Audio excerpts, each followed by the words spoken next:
good vacation? A month on the day. Lieutenant, if you want to come on the slide on through here. Come on through here. Wow. We're not allowed to use that in here. Sure. This feels weird. What I was kidding.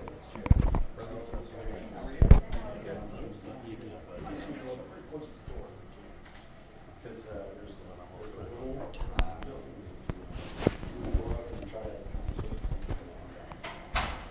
when you're done, just don't put that off. Okay. I'll just make sure the camera's zoomed in. I don't want to see him sitting on a high chair here. It's all over Aaron. See that?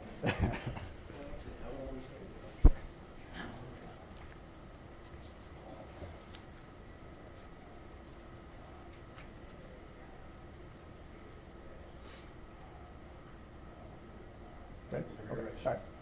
Good afternoon. My name is Lieutenant Les Skaggs, the lieutenant in the homicide unit. First name is Les, L-E-S. Last name is Skaggs, S-K-A-G-G-S. The reason we're having this meeting today is this last Saturday morning at 00:47 in the morning, there was a shooting at 2523 West Broadway at the H20 Club. At that scene, the 1st Division responded on a report of a shooting. Upon arrival, they located 1 victim deceased at the scene. 7 other individuals were struck by gunfire, transported to various hospitals in Louisville. We are coming on today because we have identified through investigation a suspect vehicle that we are seeking the public's help with and trying to locate this vehicle. The vehicle is described as a lightly colored Chevrolet Tahoe, possibly a 2007 to 2014 model. This vehicle is possibly going to have damage consistent with gunshots into the vehicle, and it's possible that this vehicle may have been disabled shortly after the incident. We're asking for the public's help in locating this vehicle, also any information on its owner or the occupants at the time of the shooting. So, are we allowed to ask questions? Yes. I heard just through chatter that maybe this started because of a fight about parking. Have you heard about why this fight started or what led to this shooting? Was it random or was there a cause? So at the time of the shooting, there were approximately 40 people standing outside of the club. All of our victims were shot outside of the club. We have heard those same accounts of as far as what led to the shooting was a dispute of some kind. When the dispute happened outside the bar, the suspect fired multiple rounds, striking our 8 victims. Do you just believe it's the one suspect at this time who fired the shots? At this time, yes, we believe it's just one suspect.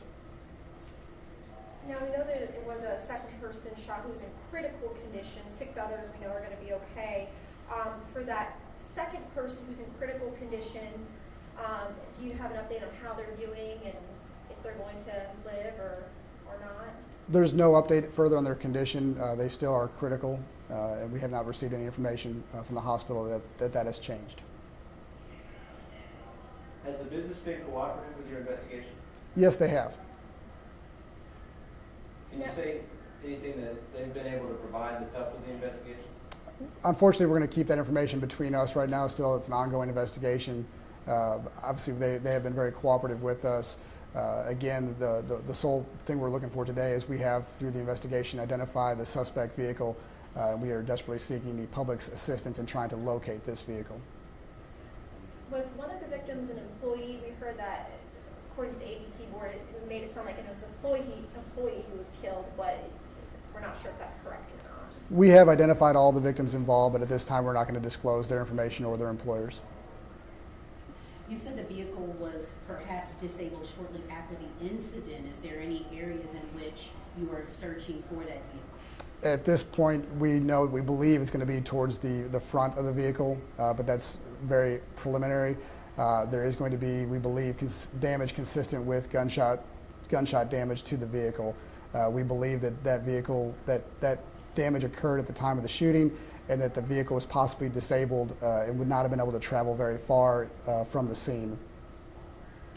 Does does that indicate some sort of return fire, or did the suspect end up shooting their own vehicle? That's our, initially, again, still, we believe that our suspect, when he was discharging his firearm outside of the vehicle, possibly struck the vehicle that he fled in. So only one person you believe shot a gun, not like multiple? At this time, we believe there was one suspect who discharged a firearm.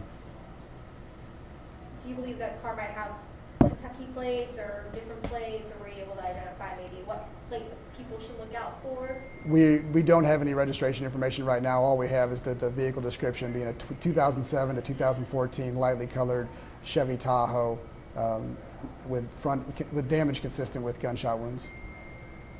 Sorry, what was the color again? The color is a lightly colored Chevrolet Tahoe. Is it too impossible to be more specific with the color? There's photos. You can see the photos that we've submitted to your all's agencies. You can decide for yourself, but the best we have right now is it's a lightly colored. From the photos taken, the lighting. We don't want to lock in one specific color. It's going to be a lightly colored Chevrolet Tahoe. What would it mean to you guys if somebody came through with this info that you were looking for, and what sort of closure would that bring?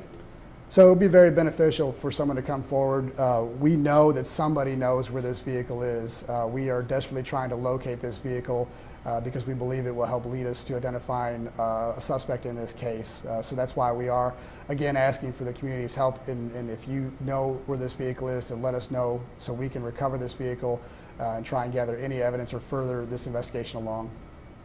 This area, trouble before? No more than any other area. We've seen violence throughout Louisville. There's no one area that's consistently has problems. To my knowledge, we have not had any, string of issues at this area at all. So it's a unique event.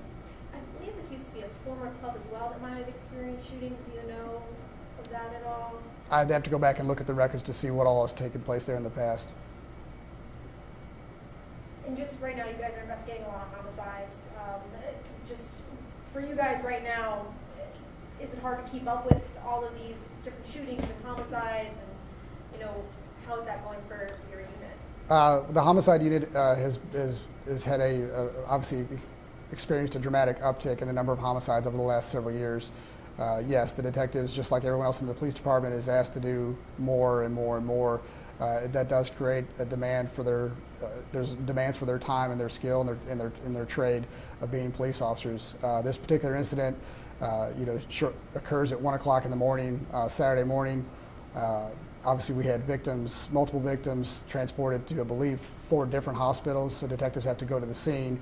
They have to go to all 4 hospitals to interview the victims, obviously, and interview witnesses, gather evidence. So yes, these type of incidents are very time-consuming and taxing, especially an incident like this where you have 8 people who sustained gunshot wounds. Are you having increasing difficulty having people come forward with tips and information on shootings like this where there seem to be so many witnesses? Ideally, you would hope that we would have 40 witnesses. Everyone that was there would still be there to speak to us. The reality is that, yes, we do have some people who are reluctant to stick around and talk to the police. Obviously, some of their loved ones were struck by gunfire, so they might have gone to the hospital to check on their loved ones. I'm not going to make excuses, but I would just say that, yes, we desperately need the community's help to come forward to give information, whether that's firsthand information, that what they witnessed, what they saw, what they've heard. Their knowledge and input is greatly needed to solve these cases. Anybody else? Do you have any info on the type of gun, and do you believe more people may have been shot? The type of gun we are not going to disclose at this time. The number of victims, we feel confident that we have accounted for all the victims that sustained gunfire that night, which is the 8 victims. Thank you, Lieutenant. Thank you. Thank you, guys. Thanks, Lieutenant Skaggs. Thank you.